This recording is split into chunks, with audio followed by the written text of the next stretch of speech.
Banyaknya keluhan masyarakat Muara Enim terkait aktivitas truk batubara yang melintas di jalan umum, khususnya jalan tengah kota, direspon oleh pemerintah setempat, di mana pemerintah Kabupaten Muara Enim tidak lagi memperpanjang izin jalan bagi truk batubara.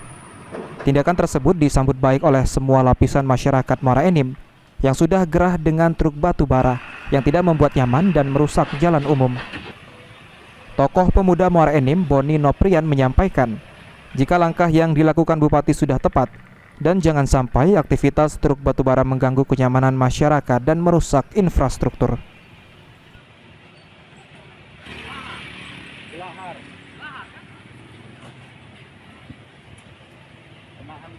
Sebenarnya langkah yang diambil oleh Bupati Muara Enim untuk tidak memperpanjang izin dispensasi Kabupaten Muara Enim sudah pas. Karena berdasarkan Undang-Undang nomor 3 tahun 2020 pasal 91 ayat 1 itu sudah sangat jelas. Yang mana pertambangan itu harus memiliki jalan khusus untuk aktivitas tambang tersebut. Jadi tidak lagi nak mengganggu posisi lalu lintas kota dan kenyamanan kota Kabupaten Muara Enim. Terkait rencana penataan ruang dan pembangunan infrastruktur, Bupati diminta untuk meng-cross-check rencana tata ruang Kabupaten Muara Enim. Harapkan ke depan bisa berdampak pada aspek ekonomi sosial dan lingkungan secara langsung ke masyarakat. Mardiansyah, PAL TV.